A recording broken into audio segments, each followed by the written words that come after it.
Hello and welcome along everyone to the Celtic Down Under Tuesday Crew podcast. I'm your host for tonight, Stephen, and I'm absolutely delighted to be joined on this coronation weekend by Celtic podcasting royalty, Gav and Willie. So, guys, did we enjoy the coronation of King Ange this weekend? And how are we feeling about being champions again for the 17th season out of 23 since the turn of the century? How are you feeling, Gav? Feeling good. It's fantastic. Obviously, the scenes that we've seen, been drinking it all in. I'm sure, like you guys have, watching all the celebrations back at Celtic Park and everything. It's just fantastic. The coronation that you're obliquely referring to apparently happened. I barely noticed. My wife had no idea. She's like, "When is that going to happen?" And I was like, "It was yesterday." So that's the kind of impact that has had in our house. But fantastic. Amazing second season for Ange. Absolutely amazing. I'm hoping it's 2 of at least 5. So there's plenty to look forward to. I'm sure the same is true for you, Willie. Yeah, I'm over the moon. I mean, back-to-back champions, thoroughly deserved. I was looking at it, we've been top of the league for all 30, at the end of each match week for all 34 weeks so far this season, and deservedly so. They don't look like toppling us this season, and hopefully it'll go on next season as well. I mean, we deserve it.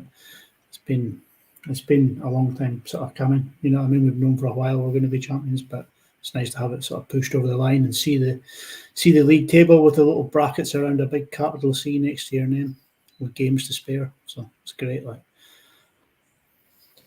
Yeah, fantastic scenes at the weekend. A little bit disappointing that it wasn't done at Celtic Park. So a massive get it up you to the SPFL for the fixture scheduling shenanigans. You could easily have had us playing at home on the weekend, and it'd have been a far better spectacle than what it was at Tynecastle.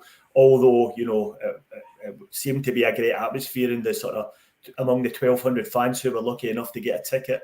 But yeah, not great. It would have been much better at home. All right, so welcome along everyone joining us live on YouTube. Please feel free to join us in the comments. And also, if you could hit the like and subscribe button, this would help us grow the channel. If you're listening to the audio download, don't forget to like and subscribe. And if you want to reach us on social media, we're on Facebook, Twitter and Instagram, handles at the top of the page here and also in the episode notes. So just before we get into the meat and bones of the podcast, I'd just like to mention that 25 years ago today, on the 9th of May 1998, Celtic beat St Johnstone 2-0 at home to clinch the league championship and stop Rangers 10 in a row. After the match, the team wore T-shirts with the slogan "Smell the glove," but no one really knew what it meant, and a few fairly wild rumours were flying around at the time, a lot of them surrounding Rangers goalkeeper Andy Groram. It turned out the truth was a fairly mundane explanation that Tosh McKinley and saw a piece of graffiti on a wall saying "Smell the glove" while on a Scotland training camp, and he brought it back to Celtic training, and it sort of stuck as a slogan and was used as a kind of team building thing. But the players wore the T-shirts on the back of the after they won the game, and with "Smell the glove" on the back, so it's became a bit of a thing that's synonymous with guys of my age for winning the championship. So hence the episode title tonight is the "Smell the Glove" special. So God bless Wim Jansen and to all the players who stopped the 10. All right, so Celtic crowned champions again on Sunday through in Edinburgh against the Jammed Farts in front of a very small but boisterous group of Celtic fans. Goals from Kyogo and O in the second half sealed the deal after a fairly poor first half, I think it's fair to say. So I'll just get your general thoughts in the game, guys, before we talk about specific individuals and incidents. So Willie, can I grab your thoughts first?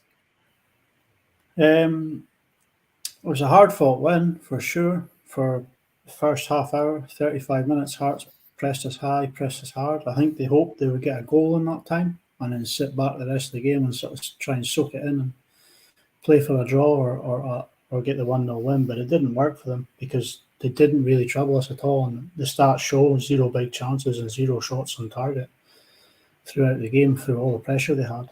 They put a lot of pressure on Kobayashi and Taylor on the left of the defence. And few unforced errors in and around there, but they quickly recuperated that. So they kind of weathered the storm and did their job at the end of the day. They didn't concede any goals. Like I say, after 30, 35 minutes, we sort of took a foothold in the game where passing started to get a little bit sharper, and then the sending off game. And then from there on in, there was only ever going to be one winner. Kyogo showing the predator that he's turning into inside the penalty box, where he just latches on the half chance that comes his way and he gets it. It's a beautiful goal, all over the top, and a well-timed run from Hatate. And then the second goal was a substitute show. Haksabanovic out to Moy, and Moy with a lovely delivery to I'm pretty sure he was at the celebrations dedicating that one to you, Gav. Yeah, well, it was a very nicely taken goal, and my hat off to him. As far as the game goes, I don't know if I could add anything much to what Willie just said. I'm still thinking about Smell the Glove, though, a bit, because I don't really understand what was in the mind of the graffiti artist to write Smell the Glove on a wall or whatever. Does that harken back to the prostate exam comments that we had recently? Quite possibly. I mean, the sort of most popular theory at the time was, as I mentioned, regarding Andy Gorham, the Rangers goalkeeper. Now, Rangers had beat Celtic with about 4 or 5 games to go in the season at Ibrox, and they had kind of thought, everyone thought at the time that was the Rangers had really sealed the league that day, and supposedly the urban myth goes Andy Gorham came into the Celtic dressing room and threw his gloves in and said, "Smell the gloves that have won 10 in a row." So that was the myth at the time, and it was I quite liked that one. So it's a better story. Let's stick with that. We got it right up them, but unfortunately, Tosh McKinley went and ruined it later by telling the truth. So. That's the one I always went along believing up until a couple of seasons ago when it was all sort of came out that Tosh McKinley had seen it on a wall somewhere, right? Yeah, I remember after the game, the media were pretty aggressive towards Celtic because it was all Wim Jansen had left, and they were trying to get quotes from Celtic players. And I remember at one time, all any of the players would say to the media was "Smell the glove," regardless of what they were asked. So Tom Boyd, how are you feeling about winning the league today? Smell the glove. That's all he said. So yeah, it became synonymous of supporting Celtic at that period, and a bit of a get it up you to the press, and who doesn't like that? Well, if you get it up you, maybe there's a reason to smell the glove. I'm not sure. Yeah, that's correct. It depends what that expression means, of course, but that's a topic for another day, I think. Yeah, let's focus on the fact that we've just become champions. Okay, all right. So yeah, both the goals we scored at Tynecastle quite similar. Midfield runners into the box, one touch into the striker, and then a one-touch finish from both. So it's typical of the goals we've been scoring all season, and it was sort of a fitting way to clinch the league championship. So I think I agree with you, Willie. Hearts had a good first half an hour to the game, but it's interesting to note they didn't have any shots on target in the whole full 90 minutes. And that sort of sums up how dangerous they were, even during that period. They had a lot of possession in and around the box. They had a few corners, but I thought we defended it, reasonably well. Went under a great amount of pressure, and I think even before the red card, I think the tide was already starting to turn possession-wise. So I think we would have got there eventually. Although Hearts could take a little bit of credit from their performance in the first half an hour. Huns though they are. So I might just mention a couple of individuals. So we made obviously with the injuries we suffered against Rangers, Kobayashi came in to start playing at the left side of the centre half pairing, and Anthony Ralston started at right back. So firstly, what was your view on Kobayashi's performance, Willie? I thought he sort of struggled to get a grip of the game, and he did make a few unforced errors. I mean, there was a couple of clearances he tried to go too long with, and I think there's one header went down and went straight to Hartzler, but he quickly recovered them. I mean, it wasn't like he totally sold the jersey and cost us goals. He quickly got back into position, quickly got the ball back and distributed properly, right? So, and as the game wore on, he started to settle and became more comfortable in possession, and it's maybe just jitters because he's not started that many games. Tynecastle, as we know, is an intimidating venue. And when Hearts come out of the box and have a right good go at you, maybe they were a little shell-shocked by the approach that Hearts took them by surprise. I wouldn't be concerned by it. I mean, he's got a bigger test coming next week in the Poundland, so we'll see how he goes there. But this is the kind of run of games he's going to need to see if he's going to stand out as a Celtic player or not. Like, so you don't get any bigger than playing Hearts away and Rangers away in 2 games. Yeah, so my issue with Kobayashi was not the misplaced passes, but he got kind of physically dominated a little bit on a few occasions by both Ginnelly and Shankland, who are both pish. So a little bit of a concern there, because we know he can pass the ball, we know he can distribute from the back, but he's going to have to, harden up a bit, because that's what it's all about in Scotland, is physical tussles with big centre forwards, and he's going to get that every other week. So, Gav, what was your impressions of Kobayashi's performance? Well, I'd echo what you both just said. With CCV out of that central defensive partnership, you lose a lot of physicality. And, if Starfelt stepping into CCV's role, you can have reasonable confidence that he can handle that. He's been great recently. And Kobayashi kind of did an impression of Starfelt from earlier in the season, let's say, or last year. He was a bit wayward with the passes, and I just agree he needs to just settle into the partnership and learn more about the game and the cut and thrust of match day and all that. I'm not particularly concerned. I think he's plenty good enough to do so. Certainly, he's got the run in to go, and then next season, hopefully we'll have all 3, and they can be rotated. But he seems like he's going to be a good player, I think. Any concerns with playing him at the pigsty next week, Willie? I don't think it's concerns. I don't think there's any room for concerns. He's going to be playing one way or another. He's going to be out there. So who have they got up front that's going to push him, put the pressure on him like he got their physical sort of battle with Shankland and Ginnelly this week? Morelos, he's packed his bags. He's away. He might end up in a foot race with Sakala possibly, but we've seen Sakala. He's prone to bottling it when he gets through and clear on goal on his own, like so. Yeah. It's a physicality. Is there someone? Are they going to put somebody on top of them and start trying to bully him into forced errors or whatever like that? Possibly there, but nah, I'm not concerned at the moment. Like, ask me again in a couple of days' time, I might be like, but not at the moment. Like, yeah, I think the only concern we would have is if Morelos was playing up front. But we'll touch on this a little bit later on. Going by Mr. Beale's post-match comments, I don't think we're going to see Morelos playing in this game somehow.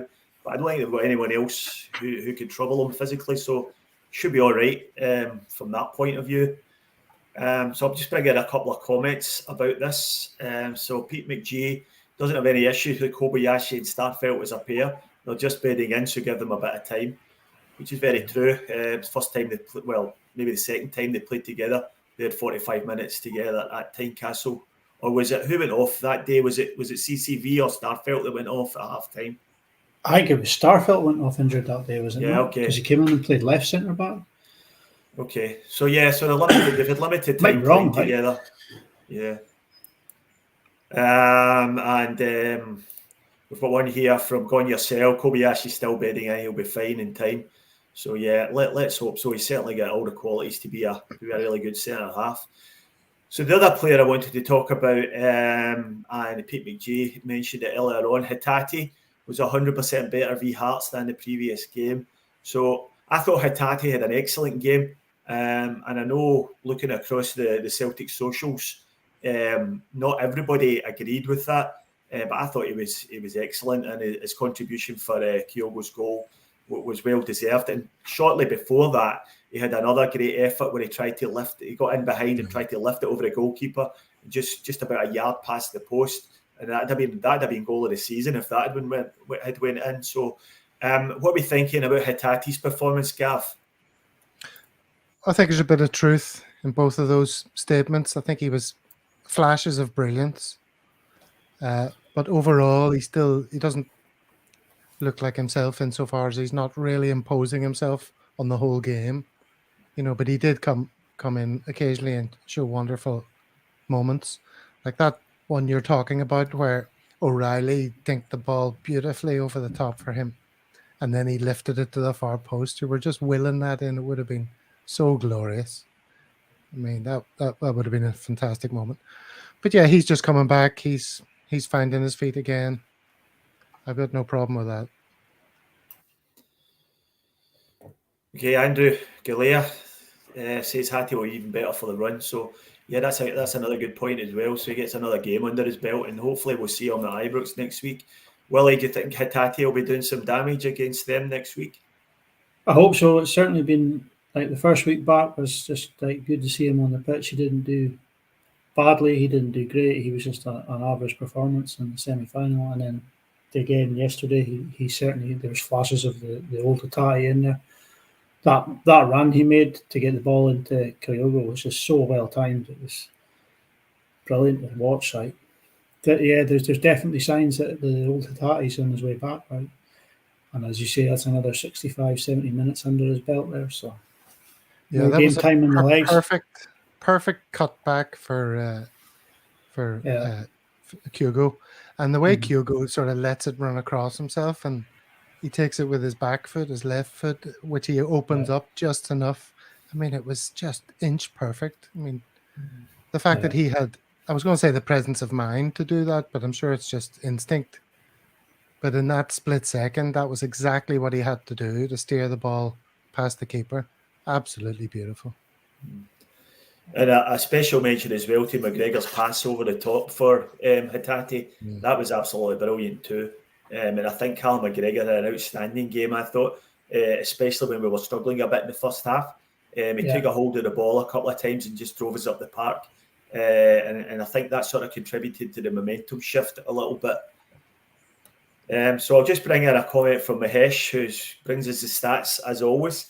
Hatate made 45 passes on the left to O'Reilly's 15 on the right, and that was the issue for Celtic. O'Reilly's output on the right was woeful. Do we agree with that O'Reilly was poor? Willie? I don't know if he was poor. I don't think I don't think he was particularly involved a lot. No, he wasn't out there on the right. I don't really know. I don't really remember him doing much of noteworthy sort of significance to sit here and say I remember this bit or that bit. But it's hard to argue with Mahesh's stats. He brings the receipts, and he mentioned he's one got earlier. it all or something. Yeah. He mentioned one earlier about Kobayashi. I don't know if you can bring that one up, Stephen. Yeah, I'll get that one up. Which was equally surprising to the one you just read. Yeah, there you go. Kobayashi had almost 30 more passes than Starfelt and no possession losses.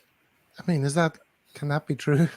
That can't be true. He lost a couple of times. Did we not see him lose possession a whole bunch of times? Put the ball out. I thought he did. Maybe far be it from me to suggest that Mahesh is inaccurate in any way, because stats don't lie. They don't. They're not subjective. So what about just I know we won't talk too much about the game next weekend, but do you think he'll play Moy or O'Reilly partnering, assuming he goes with Hatate and Calmack for the other two midfield positions? Gav? I mean, I've no idea who he's going to go for. I'm not terribly fussed because I think we can do the job no matter who he plays. I think he might play Hatate and Moy. I think maybe they've both got enough game time.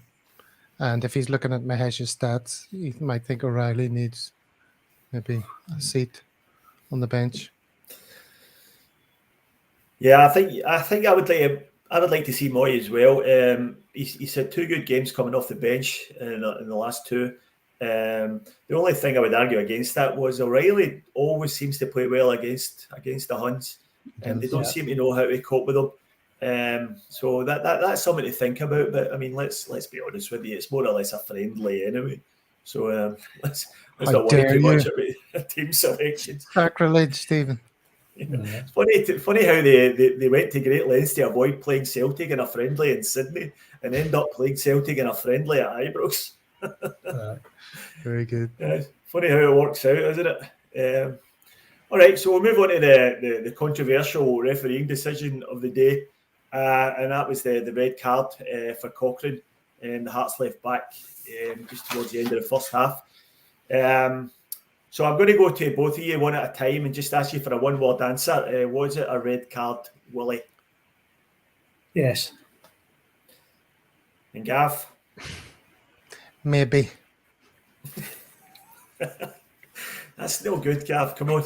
That's a one-word answer. You're not playing. You're not playing properly. Come on. I know. I feel under pressure to do the same as everybody who's been on a Celtic-related podcast since the game and declare that it was a definite red. But I'm afraid I don't succumb to that pressure. I don't think it was a definite red. I've heard plenty of people saying that it wasn't, and I was actually hoping you were going to say no. I thought you were going to say it wasn't a red, Gav. But I was wanting to know your rationale for that. Because for me the rules of the game, and I thought it was a clear red. But to me the rules of the game are, if a foul's committed and it prevents a clear goal scoring opportunity, then it's a red card. Now, which one of those two statements did you think wasn't fulfilled? Well, I mean, I guess the clear goal scoring opportunity, I think there's sufficient room to sprinkle some doubt into that for a number of reasons. Like, you see a guy who breaks through a high defensive line and he's on his own, Charlie Mulgrew situation, kind of. And that guy's heading towards goal and the defender comes along and cynically sweeps his legs away. There's no other players anywhere near them. That to me is a stonewaller, to use your term, Stephen. But there were a number of elements in it which I think deserve to be considered. And you know what I'm going to say: the flight of the ball, the pace on the ball, the fact that he didn't really have it under control. You could say there were options open to him to shoot or cross, or let's be honest, the statistically most likely thing for Maeda would be to take an appalling touch and say go out for a goal kick. But that's irrelevant. There were defenders getting back, maybe not quickly enough to prevent a goal from a swift and accurate action on Maeda's behalf. But if he'd kind of fluffed the shot or fluffed the pass, not got a very good contact on it, that might have given enough time for them to be involved in the sweep up, in the cleanup, or the getting a block in or whatever. So there's many ways it couldn't be. There's many ways it could have played out, I think. There's lots of variables. Now, one of them is that he immediately gets a crisp and accurate shot away. And that's what everyone's saying. Definitely that's what would have happened. And it might be the most likely. But I don't think we can say that there weren't other variables that could have arisen. Yeah, so a clear and obvious scoring opportunity, right? What's the burden of proof on that? I don't know. On the balance of probabilities, I'd say yes. Beyond all reasonable doubt, I'd say no. I think there's reasonable doubt. So my only point is there's an argument to be made. I was watching it and texting my mate who's a Hearts fan, and he was fucking fuming when it happened because it's all a Glasgow, west of Scotland conspiracy with the SFA. That's his narrative. And I had said to him at the time, I thought it was harsh. And I don't think you can just look at a still image, from VAR and say, look at that still image, that tells the whole story. It didn't tell the whole story when Maeda was going to steal the ball off the static Rangers defence.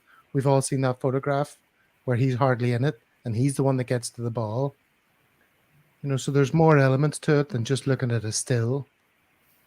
So I just think there's an argument to be made. I think, I can understand why it was given, but if it was given against us, I think every person on a Celtic-related podcast would be, clamoring to make arguments about how it wasn't clear and obvious. And we'd be all blaming the dodgy handshake brigade for the decision. Well, just maybe as a counterpoint to that, if you cast your mind back to the COVID season, 2021, when Near Beaton got sent off at Ibrox, he was about 10 metres in from the touchline, and he wrestled Morelos to the ground, and still a long way from goal. And what you're saying there, absolutely true. So many variables before Morelos was going to get a shot away. But he got a red card, and I don't seem to remember any controversy about it because technically he was the last man. And I think the sort of key word in the rules is opportunity. It's a goal scoring opportunity. It doesn't take into account whether Maeda's got a terrible first touch or whether the pitch is bad or whether, the wind's blowing or anything. Does he deny a clear goal scoring opportunity? And for me, he definitely does. Now, I understand what you're saying, Gavin. I think that explains why the ref sent it up as a yellow to start with. But I don't think you can argue. I don't think anybody can argue with the fact that when the VAR has a look at it, it was definitely a red for me. And I think some of the outrage being expressed on it is well wide of the mark. I'm not saying it wasn't a red. I'm just saying I understand. I mean, this seems to be my answer for everything today. I can see both sides. Sorry about that. But, I just don't think it was a definite red. It's a definite red because he was a Celtic striker. That's why we all think it was definite. And also the fact that the defender, Cochrane, I think as soon as Maeda gets goal side of him, then he's got a big problem. As soon as he touches him, then it's a potential red card. So he has the onus is then on him to avoid contact, but he puts his hand on Maeda's shoulder.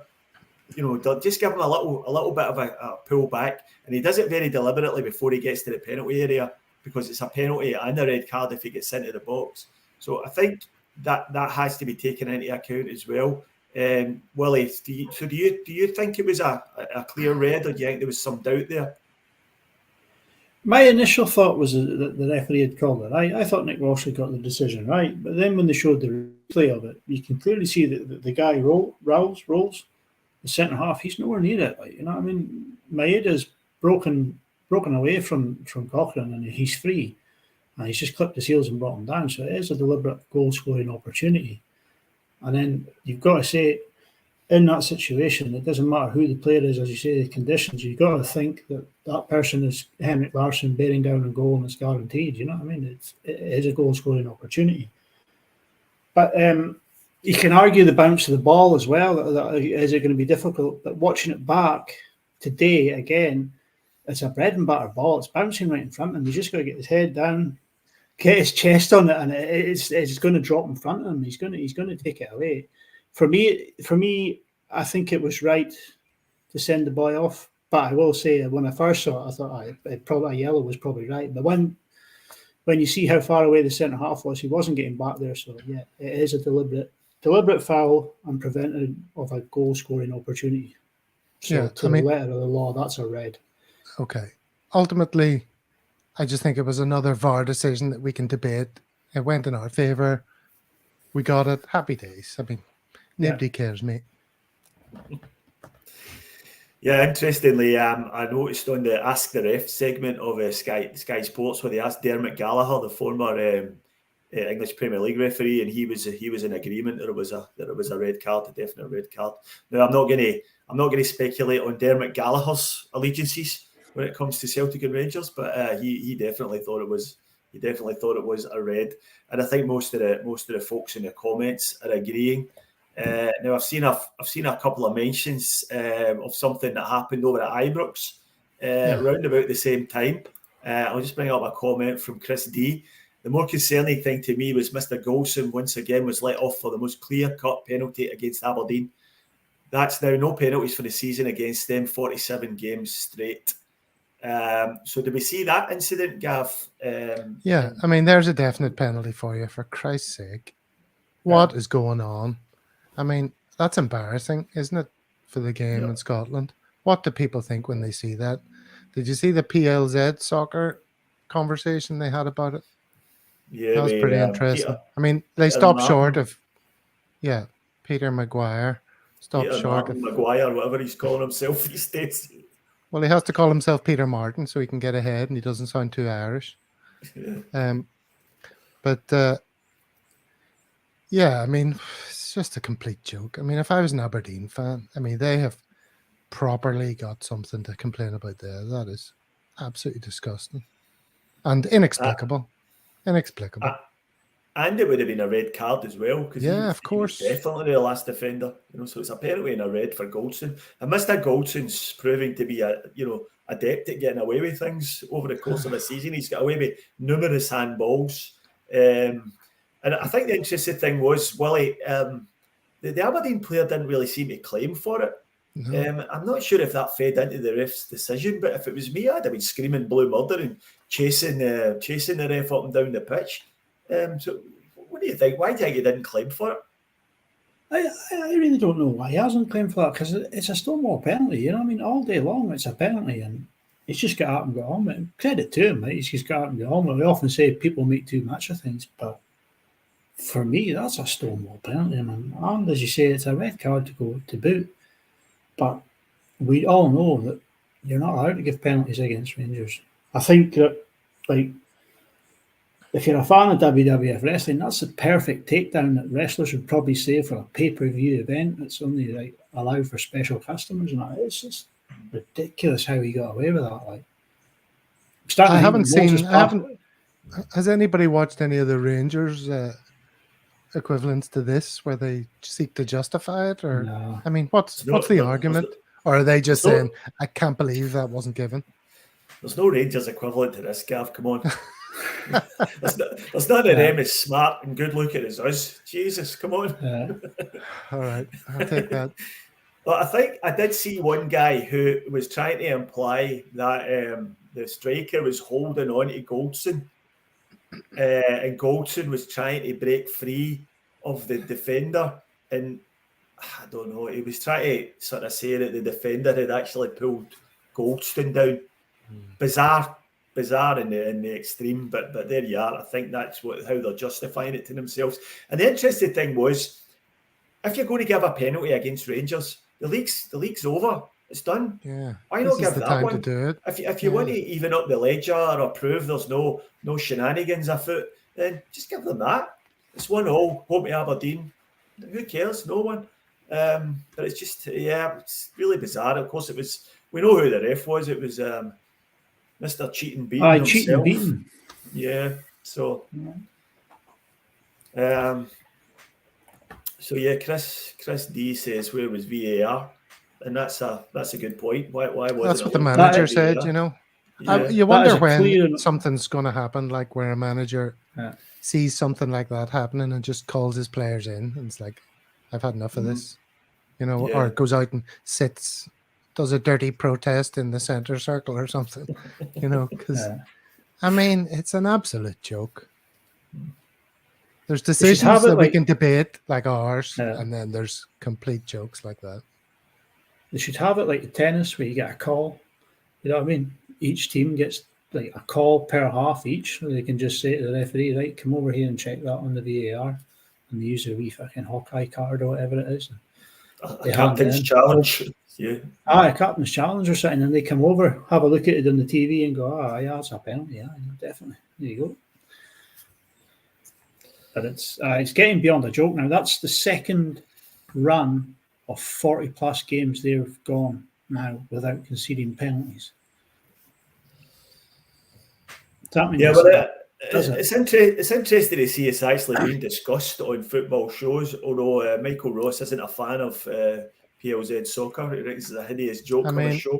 They're trying to be all things to all men. That's the problem. They're trying to be a Scotland-wide show, so they can't really tell it like it is. Otherwise, they're alienating, you know, one of the big clubs and all their fans. But at least they're prepared to, you know, mention it. Mm-hmm. Although, did you hear what they said? They were saying, like, I wonder, is it referees are just scared of the consequences if they give a decision like that, because their fans have shown a willingness to threaten and, you know, pressurize referees and their families at their homes and all the rest of it. Yeah, well, that's true. Well, look what happened to Kevin Clancy after he gave a fairly innocuous free kick. It wasn't game changing or anything like that. It was just a free kick he gave in one particular incident in a game, and he ends up. You know, I just don't see how he can ever referee a Rangers game again, given the level of vitriol that's been aimed at him since. So that's That's just typical of them, though. So it's clearly an issue. So Pete McGee's agreeing with you, Gav, here. He's saying when he said exactly when VAR came in, we should have challenges. Oh, that was you, Willie, that said that we should have challenges like they do in each set of tennis. So interesting point. Not sure how it would work out, but so just getting back to our game, the VAR red card. I don't know if any of you caught the BN Sports. I think it was the Sky Sports commentary with Andy Walker. Did you hear that, Gav? Were you listening? Yeah, I was listening to him. How much crap was he talking? And what has gone wrong with Andy Walker? He was basically saying, they'll correct me if I'm wrong here. He was basically saying it shouldn't have been a red card because it ruined his enjoyment of the game. Yeah, as if that's a good reason. Yeah, and as if it's just a WWE spectacle, that we're all just there to be entertained. Yeah, and as I said, I had a bit of a look at the rules regarding last man red cards today, and it did mention the denial of a clear goal-scoring opportunity. It didn't mention whether Andy Walker was enjoying the game or not, funnily enough. So, and interestingly, we had a goal chalked off from the free kick that we got as a result of that incident. And it was offside, but it was only a little bit offside. I mean, surely they could have let that one go to improve the game. Because that'd have made it a better game if we'd scored. Yeah, certainly, that proved it for me. I don't know about you guys. Momentarily. So, Andy Walker, get yourself in the bin. He's talking nonsense. I have to say, though, a lot of people think Tom Boyd's a great listen, but he drives me up the wall as well. He's like the annoying bloke behind you at the game who just thinks everything is a red card. Every decision should be pro Celtic. And he's shouting and screaming, "Oh, no!" and all this in your ear hole. And it's hard to take. So, I mean, Andy Walker talks pish, but Tom Boyd goes right through me. Yeah, no, it's not good. Tom Boyd's screaming for penalties when we foul a player in the halfway line. Yeah, Tom, no, it's caused the foul and it's not the penalty. It's the centre spot, not the penalty spot, mate. And he never walks anything back. He's like, that's a straight red card. And then you see the replay and the guy gets the ball and doesn't make contact with the foot. And he goes, "Oh, that was a rough challenge, that, man. Well, I'll tell you." And then let's move on with the game. He'll never say, that was a rough challenge. That was a rough challenge. And then all of a sudden, one of their players will go down. You're like, "Get up! It's a man's game." Just okay, Tom. He's hard to listen. Him and Jerry McCulloch are the Morecambe and Wise of Celtic TV, I would suggest. So, Celtic TV can handle Jerry McCulloch, aren't they, though? Yeah, it's pretty poor. It's not the best. I mean, the interviews, the ones that get me is the post-match interviews. Like, how pleased are you, Ange, with insert question? How pleased are you? And he has to go, "Yeah, I'm very pleased with that." That's how he has to start every answer. It drives me up the wall. All right, well, he's pretty good. Like, I quite like Simon Donnelly. Like, he's not too bad. Yeah, he's okay. Stilian Petrov's quite good as well. Mm-hmm. If you can put up with his sort of slightly Glasgow accent, which just appears every now and again randomly.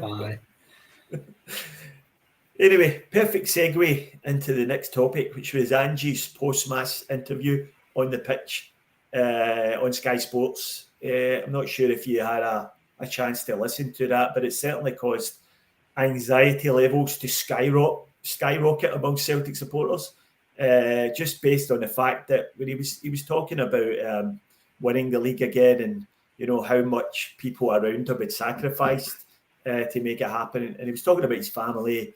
He was talking about all the staff and players at Celtic, and he got a little bit emotional. He looked as if he was kind of choking back the tears just a little bit. And it's led to some speculation about his future. So, Gav, did you catch the interview, and are you worried? I'm not worried. Excuse me.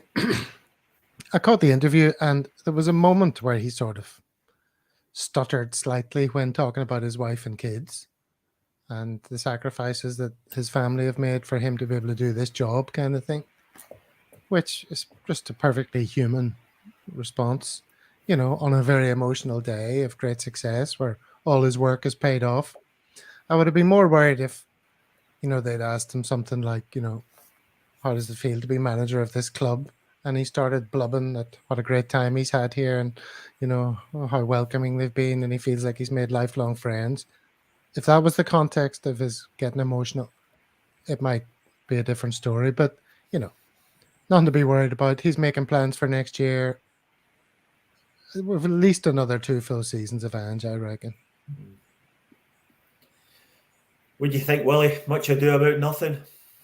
I think so. I've not actually seen that interview. I think that's a Sky interview. I heard the BBC interview. They asked him about his future, and he just sort of evaded the question, as you do with these sorts of things. But nah, I think he sees the bigger picture. I think he's invested in the project that's here. We've got the Champions League guaranteed next season. I think he fancies another crack at that. And as Gav said a couple of weeks ago, the Champions League changes format the season after that, so he might be tempted just to stay, to have a wee shot at that, to see how he gets on with that. But he's just gotten a little bit emotional after some success. I get the same when my apprentices get two-way switching right, you know what I mean? I go from one end of the switch to the other, and when it works at both ends, I'm like, oh, well done. So just a wee one of that moment, isn't it? Like, I thought you were going to say you get the same when one of your apprentices gets through a week without killing anyone. Well, there's that too, or me without killing them. Yes, there's a few folk in the comments just basically trying to calm our fears down. Gone yourself says bottom line was he was giving acknowledgement to his family for backing him and supporting him. Pete McGee says the speculation is a total joke. He was emotional because he gets us and it means so much to him. The short speech back at Celtic Park to our fans was very positive. And going yourself, Andrew Galea, he's saying it's not just Ange's family he was talking about. His players have dragged their families over also. So yeah, I think that's probably right. I think it was just one of these sort of a line in an interview that just caught him off guard and it got him thinking about sacrifices people have made. So I'm not overly concerned. With the usual caveats that you never know what's going to happen in football, as we know. Call it the Brendan Rodgers clause. Speaking of TV interviews, did you catch the one on BBC Scotland last week with Bobby Madden, the now former referee, was given an interview at BBC Scotland. It was asked straight out, which I found quite surprising, if he was a Rangers fan, and spent about the next 3,000 words saying yes, he was a Rangers fan, but tried to sort of obfuscate it in a load of other nonsense about watching Rangers up till he was 13, then just stopping going to see Rangers games, taking up running and going to St Mirren games with his brother. Now, if you do the maths, Bobby Madden was born in 1978, so at 13 it would take you up to 1991, where Rangers were winning everything in sight. They were a financially doped juggernaut, and Celtic were nowhere. So unlikely in the extreme, Willie. Are we having any of that Bobby Madden came away with, or is he just the simple explanation is Hun? Bobby Madhan, that's what he's known as, and he can't even hide it when he's trying to deny it. Like, I used to go to the games, so I was about 13, and I learned the sash and all. I can sing all the songs, but I don't follow them. It's laughable. It's laughable to say the least. Like, I seen a tweet someone captured. I think it was an Instagram post from Bobby Madden, and he'd taken a picture of himself over in Leipzig when Rangers were playing there during the UEFA Cup run, and the caption was that don't remember St Mirren playing in Leipzig any time in the near past. Yeah. What was your take on it, Gav? Well, I think the answer would have been very different if he wanted to continue refereeing in Scotland. He would have said, look, I'm not a Rangers fan. I used to go a bit when I was a kid, but I've been to lots of different grounds. Went to St Mirren quite a lot as well. Obviously, I like football. But, when I put on that referee's uniform, nothing else gets in the way. I apply the laws of the game. Something along those lines. That's the right answer. But he's not trying to work in Scottish football anymore. So he just gives a nod to the Rangers fans and was like, I used to go when I was a kid. My granddad taught me everything about the club up until the age of 13. And, we all remember what it's like to go up the steps and see the pitch for the first time. And as a kid, you you see those videos happening all the time, don't you? It's when you Yeah. fall in love with the game, you know. Okay. And just because you maybe have a fondness for other clubs, you know, doesn't come into it. Whether you like running or pottery or I don't know, whatever the hell else, doesn't come into it. It's what's in your heart. And I think he gave a dog whistle to all the bears out there. I said, I'm one of you. So Willie, what team were you supporting when you were 13? I sort of grew up a Celtic fan, and then I changed to my local teams, and then I supported a Highland League team, and then I followed an English team, and now I'm a Celtic fan again. But I don't really follow Celtic, though. You know, it's weird. Like, I couldn't run a bath without getting in trouble. Me, like. All right, so weird. Definitely a Hun then. So Bobby, we're not having 100% bona fide. Like. Getting to see Bobby, you're a dirty Hun. So just to sort of get our anxiety levels back up again, Mahesh is weighed in with some more statistics.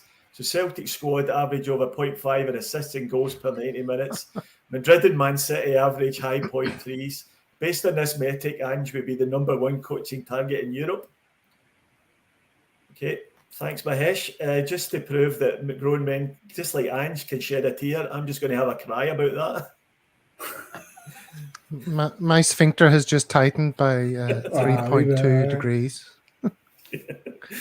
Yeah, we don't want to hear any of that stuff, Mahesh. We just get the message out there. He's a crap manager. Leave him alone. Leave him where he is. I know. Have you misspelt Michael Beale there, Mahesh? Like?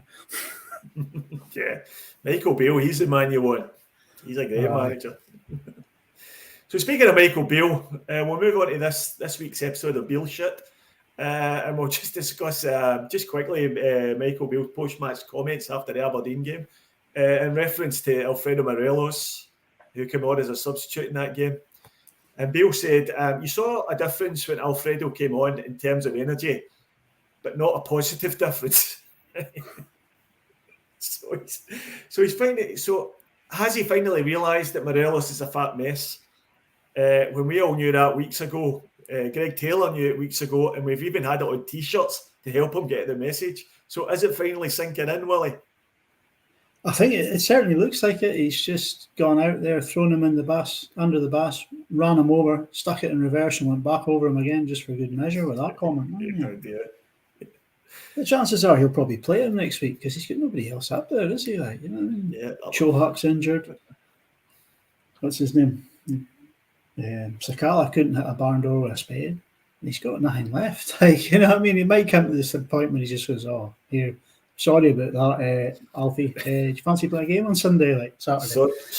Sorry, I told you about a fat dick, Alfie. Do you mind giving us another 90 minutes out there? So do you think we'll see Morelos on Saturday, Gav? Well, I don't really have an opinion on that, but Michael Beale is like a mid-level marketing manager. And this is his strategy now, is to sort of deflect and to say how this season he's had nothing to work with. What a shambles I inherited. I could never have done anything this season. It's not my fault we didn't win anything. I had the likes of Morelos and Ryan Kent, all these people who are halfway out the door, a bunch of other has-beens. So, wait for next season. You know, the real Rangers will show up next season. I'll make a few amazing signings from the championship. From Norwich reserves. We'll take it by storm. So, he's just playing for time, playing for his job. It's convincing a few of them, I guess, But you wouldn't want to have a leader like that. You wouldn't want to go into battle with him. Well, he's all about himself, isn't he? Like, yeah, it's all about him. All about him, like, you know what I mean? There's nobody safe. When it comes to blame being thrown out there, he will throw anyone under that bus and make sure he looks good. Like. Yeah. You can see it with the excuses he comes out with week in, week out after games and results over the past few weeks when they haven't gone his way. Like, everyone from Van Bronckhorst, they've just been sort of polarised by him. He's gone from when he first came in by saying, you know, our squad is pretty good. We're not that far behind Celtic. The gap's not that big. And in the space of a couple of months, he's gone from that to saying his whole squad's crap and they're all getting kicked out the door in the summer. If you can't see through that, then the Rangers fans deserve everything they get, because it's tissue thin. And the guy just comes across as a complete idiot who just doesn't know what he's doing. There's no consistency. The beauty of Ange is he's a clear message from day one, and he's stuck to it, and everyone's along for the ride. Whereas Beale's all over the joint. The messaging coming out of Rangers is so inconsistent. You don't know whether they're coming or going. When he first came in, it was all us, we, the boys, the team, and now it's I have to do this, and I have to take a look at myself, and I need to do this, and I need to sort of go and strengthen this team. And then he's just going and throwing Alfie under the bus. Ryan Kent took him off at half time. That's probably the last time we'll see Ryan Kent in a Rangers jersey, like. Unless he probably played at the weekend, for me saying that now. But nah, like I say, he's all about himself, and it doesn't matter who's in his way. He'll throw them under the bus just to make himself look good. Yeah, I think he could best be described as being a Cockney wanker, with all due apologies to any Cockneys listening. Is that Shakespeare? Yeah, it's right out the third act of Richard III, if you know your Shakespeare. So moving on to our next topic, we're going to do, over the next few weeks, we're going to look at the transfer window, which is rapidly approaching. And we're going to look at a different area of the Celtic team each week and have a bit of a blather about what we think's required. And we're going to start this week with the striker position. So obviously we've got Kyogo, who seems to have cemented himself as number one striker. Then next we have Gav's favourite O. And that's really about it as far as strikers are concerned. So I'll throw this one to you, Gav, first, to get it off your chest.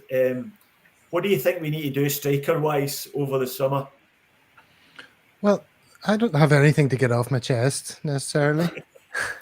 But I just, I've been saying for several weeks that O is just raw. He's as raw as kimchi. And I think a lot of us were very quick to state that O is an upgrade on Giakoumakis, which I always found to be a premature verbal ejaculation.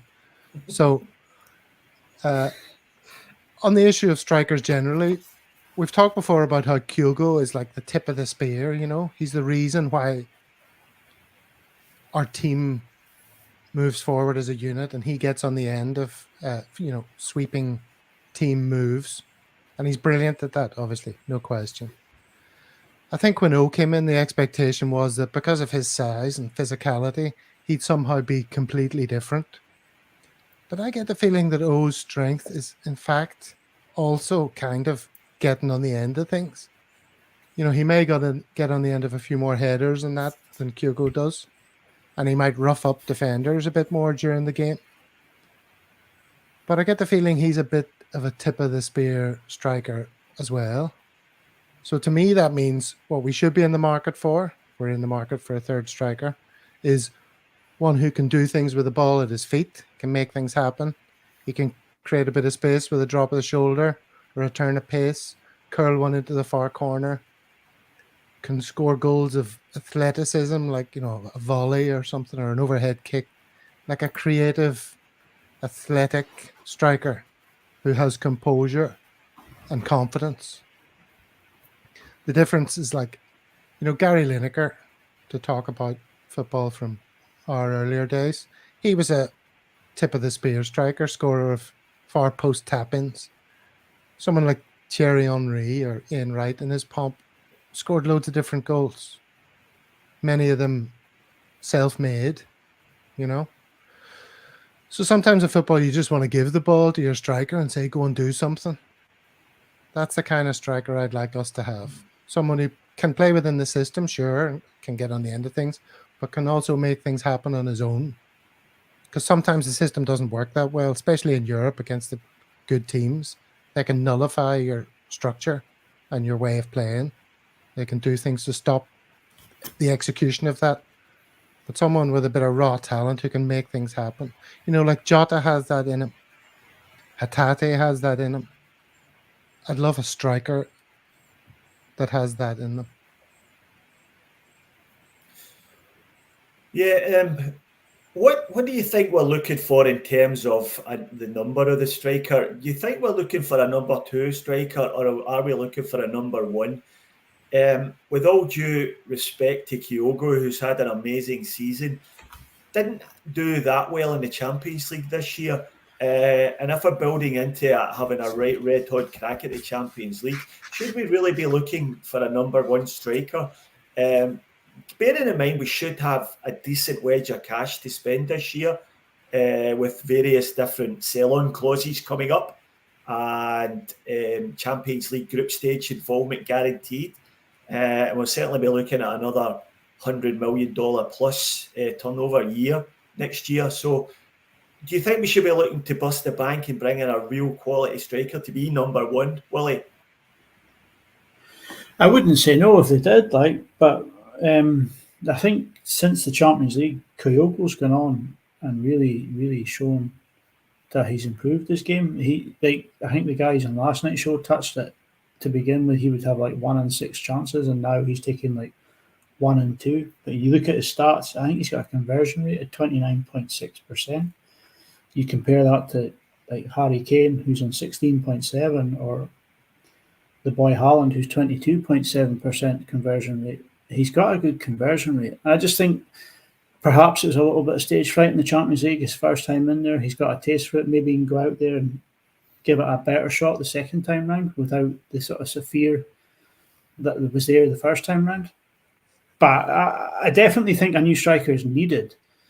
As Gavin sort of pointed out before, we have a first and we have a third choice striker, so we certainly need somebody there who will push Kyogo to make sure that he's at the top of his game the whole time. Because right now, you wouldn't start over Kyogo, would you? You would always have Kyogo as first choice. But whereas Giakoumakis, you might say, right, this is a game for Giakoumakis, we'll put him on and leave Kyogo on the bench.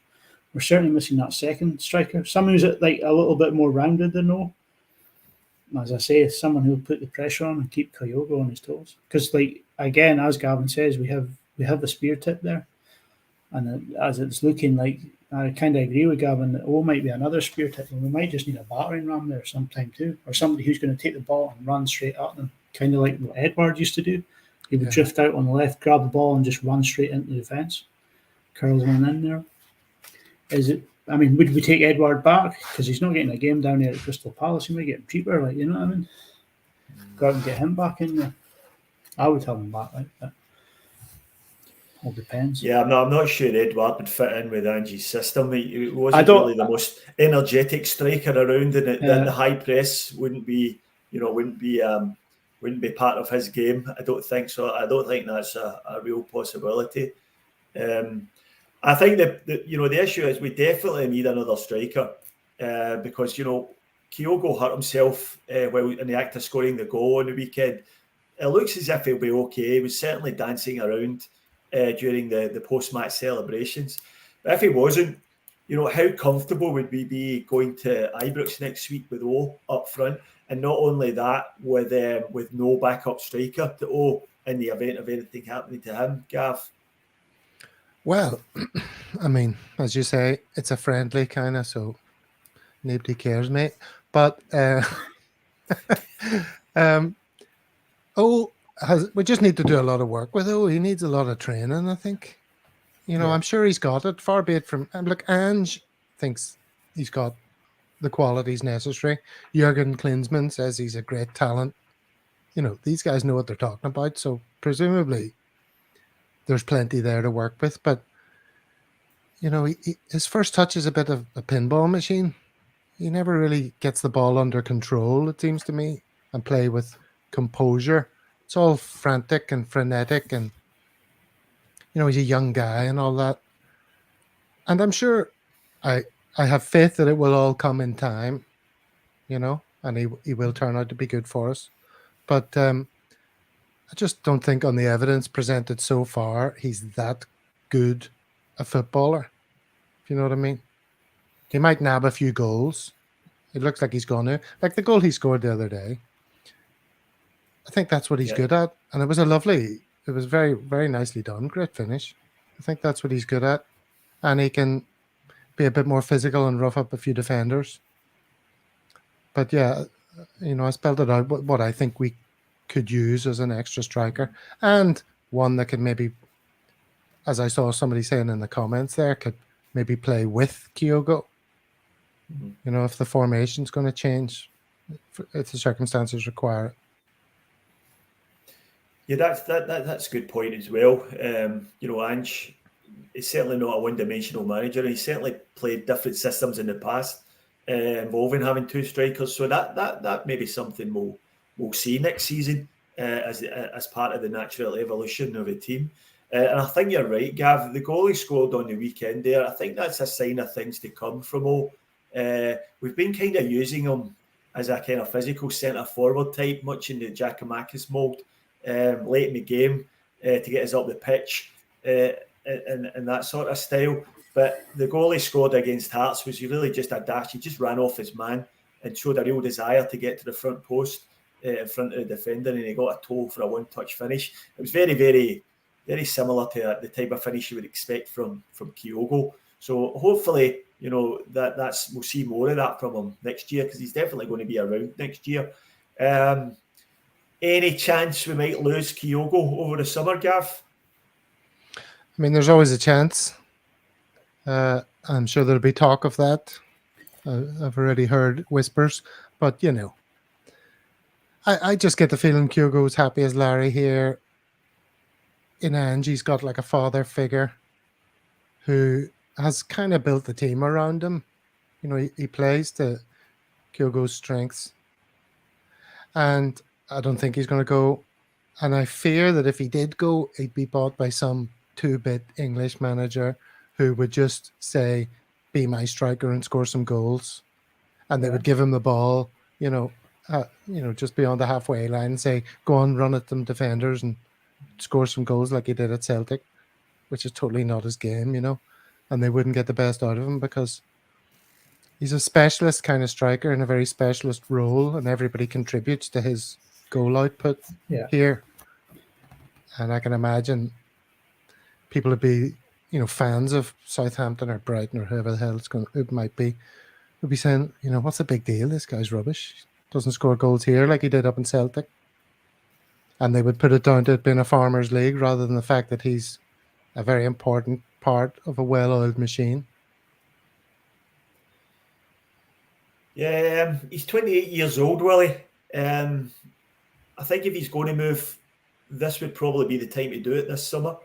Now, I wouldn't expect him to go to the English Premier League at all. The most popular destination for Japanese players seems to be the Bundesliga, and a lot of the German agents are pretty active in the Japanese market. So, I hope he doesn't leave, and I hope there's nothing to the rumours. But I think it's something we always have to bear in mind. So, do you think at 28 years old, this would be his last opportunity for a move, Willie? You could say that. I know with the way the coaches are nowadays, they don't like offering long-term deals to anyone over 30. I think Arsene Wenger sort of started that trend that just says, right, anyone over 30 would just get a 1 or a 2 year deal. So it is quite possible if he wants a big move to a big club that this might be the season he needs to do it. But I hope he stays because he can become a hero at Celtic. He can really make a name for himself here. And if he stays here, I do fully believe that he will do that. He scored 30 goals this season. There's nothing to say he won't score more next season. As I said, he's got a great conversion rate here. He seems happy. He seems settled. He loves the fans. The fans love him. I don't know. If he goes, then he has to go to the right club because you've seen what happened with Gary Hooper. Gary Hooper left to try and enhance his England career, and he went to Norwich City. And all of a sudden, he wasn't getting the same ammunition fired at him. He was sitting there. There was backs to the wall stuff in the Premier League, and he wasn't getting half the chances he was getting at Celtic. Ergo, he wasn't getting half the goals he was getting at Celtic, and his England chances disappeared. So I worry that the same thing might happen to Kyogo. He might pick the wrong team. Like Gav says, he might end up at a Brighton or a Southampton, and all of a sudden he's not getting the chances he needs to to score, or they're expecting him to do stuff with the ball that he's not. That they just don't realise that's not part of his game. So hopefully he'll stay. But then if he goes, we've got him on a long enough contract, whereas that the money that we'll get from him will probably see us pick another replacement quite well, because you know how Ange operates in the transfer market at the moment. He's not really put a foot wrong. So yeah. Okay, I'll just bring in some of the comments. So Kaiser HTTC says we need to utilise Kyogo better with direct balls from defence bypassing the midfield. I'm not sure that's the way we play though, is it? We tend to pass everything through the midfield, but maybe there is something in that. Some defence splitting balls over the top, utilising Kyogo's pace in behind. Michael Ross says Kyogo's staying till he gets a testimonial, so let's hope so. So he'll be about 36 by the time he's eligible for a testimonial. So, and Gone Yourself says Asians 28 is like our 21-year-olds. Now that to me is a deeply suspicious comment. Does he mean the women, or? I don't know. I'm not going to put any commentary around that at all. So we'll leave it without comment. Kaiser HTTC says long-term deals over 30. Explain McCarthy, please. LOL. And the simple answer is I can't explain why we signed James McCarthy. Willie, can you explain it, James McCarthy? Why? James, I think that was just desperation. When we had nobody at the time, everyone walked out and we were left with the bones of a squad, and it's just like, who are we going to get? Get James McCarthy in 4 years, X amount of money. He's Irish, he'll do. Dermot Desmond signed it off personally, so it's a strange one. Like, he's still there and he's still taking that wage, right? So I don't know. So Gone Yourself has responded in the comments, but we'll leave that one there. Who's that aimed at? Is that me or you? No, I think it's me, but that's not how you spell that, mate. That's all I'm going to say. Lot of comments in here about Hatate and the rumours about him leaving. We will cover the midfield on a different episode, but just quickly, Gav, any concerns about Hatate leaving? Apparently, he was missing out of some of the celebration pictures from Celtic Park. I saw that. I mean, that could have a perfectly rational explanation, of course. I mean, even if he was leaving, why would he not be there to celebrate? It's ridiculous. But I have a feeling that there's going to be at least one departure that's going to sting a bit. And it might be Hatate. Yeah, I think Hatate at 25 is another one who's probably want to think about a big move if he's going to get it. He has been linked with a move to Brighton. Although I saw they were also linked with a move for the is it João Pedro from Watford for £30 million today. So I'm not sure if that's going to take care of their transfer budget. But yeah, Hatate's been outstanding for us, and he does seem to me as if the type of player who would thrive in the Premier League. So Willie, do you think we're looking down the barrel of losing Hatate? I think we'll lose Hatate at one point, whether it's next season or the season after. He's destined for better things. Like, he is a fantastic footballer, and he's got vision in that middle of the park that just really sort of epitomises the way we play. As Gav says, it would sting a lot if he does go, but yeah. Who's to say Ange won't go out and pick another one with a similar sort of quality out of Japan, put him right back in there? Maybe Awata could do it. But I do think he's destined for bigger and better things. Like, hopefully not next season. So Mahesh is telling us Hatate would be better suited to Spain. So that is a good point. You know, I can see him doing well in the league over there. And I'll leave the last word to Andrew Galea on this. Our boys will want another go at the Champions League before they go. So let's hope so. Yeah. So I think that's about all we've got time for tonight. So thanks to everyone who joined us in the comments. Sorry we couldn't get around to talking about everyone's comment. Don't forget to tune in to the Wednesday Celtic Down Under show tomorrow night. He'll be doing a full preview of the Huns game on the weekend. And if you missed the Monday weekend review show, it's available on Spotify and Apple Podcasts and anywhere you get your podcasts. So with that, I'll just grab a final thought from you guys before we go. Gav, any final thoughts for us? Yeah, my final thought is music related. It's been building up for a few weeks. A few weeks ago, I mentioned Sleaford mods, and we got some comments in response to that. Kaiser HTTC, like a ninja but wiser. He's one of the best Celtic Twitter profiles out there, and he's in the chat tonight. So check him out, Kaiser Soze HTTC on Twitter. He suggested Goldie Looking Chain. Been an admirer of their work for a good while, always worth a listen. Even if you're not from Newport. Anyway. He's also filmed some amazing footage from Celtic Park of the players and Ange. You know some of the footage you've seen of the Ange addressing the crowd? That was a lot of that was filmed by Kaiser. So Pete McGee also chipped in last time with recommending Young Fathers, who I've also been listening to. Thanks for that, Pete. Didn't know them. Recognized Only God Knows from Trainspotting 2. So that's another interesting band. Fresh sounding, pigeonhole defying music. That's what you get from the Tuesday crew. So in that vein, I'm going to recommend a band from Belfast called Kneecap. Don't know if you've ever heard of them. I'm sure some people have. Very appropriately named. They perform in both Irish and English. Amazing sound. And for all you cultural Catholics out there, the tune I recommend is Guilty Conscience by Kneecap. Again, not suitable for work. Okay, I will check that one out, Gav, and report back to you next week. By the way, Kaiser HTTC has just clarified HTTC means Hail to the Celtic. So there you go. So Willie, final thoughts from you? Final thought from me, Hearts and Celtic both wore t-shirts before the game to show support for the MND Scotland Trust and to raise awareness to this horrible disease. I lost someone pretty close to me last year to it, so kudos to them.